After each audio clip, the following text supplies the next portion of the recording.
on the Parliament log jams. And he has said, and I quote, that I am working in a manner using everything under my command to ensure that in the temple of democracy, in the largest democracy, we have decorum and discipline. To enforce decorum and discipline, sometimes we have to take recourse to unpalatable situations. The moment we take a lenient view, we do not serve society well.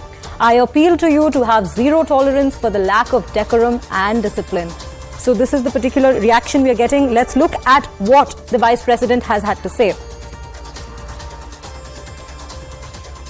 I am working in a manner using everything under my command to ensure the temple of democracy in the largest democracy. We have decorum, we have discipline.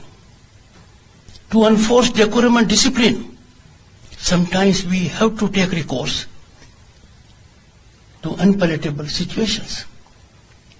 But we must never hesitate, because decorum and discipline are connected with our growth, with our reputation, with our prosperity.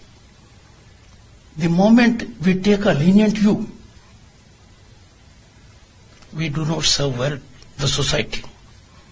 I therefore appeal to you to have zero tolerance for lack of decorum and lack of discipline. Payal, we welcome you back to the conversation. Well, we just heard the Vice President appealing to the Parliament out there, to the Rajya Sabha out there, that yes, we should have a concrete discussion, but decorum and discipline is very necessary to have this discussion. Now, firstly, what are the expectations from today's session?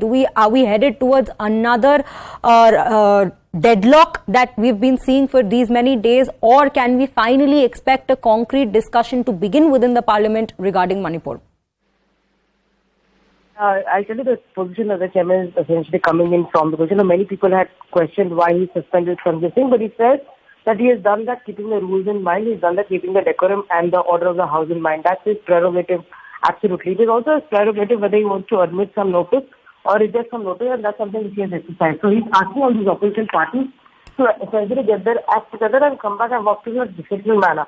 But that's very unlikely to really happen, because, like I said, the opposition has dug in its heels, and it will continue to demand a response from the Prime Minister, none less as far as Manipur is concerned.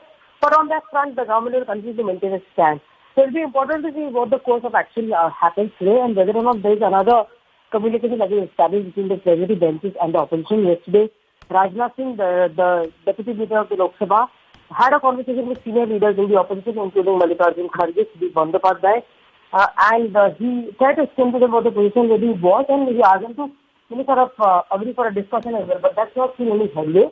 It will be important to see if either the Lok Sabha Speaker, the chairman, has any such meetings with the opposition leaders to try and bring them on board and tell them that this is crucial time of the Parliament. This is crucial public money being wasted, because the taxpayers' money is being wasted if the House doesn't function.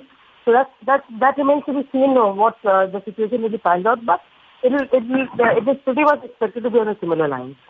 Right. Thank you, Payal, for all those details. For now, we're going to look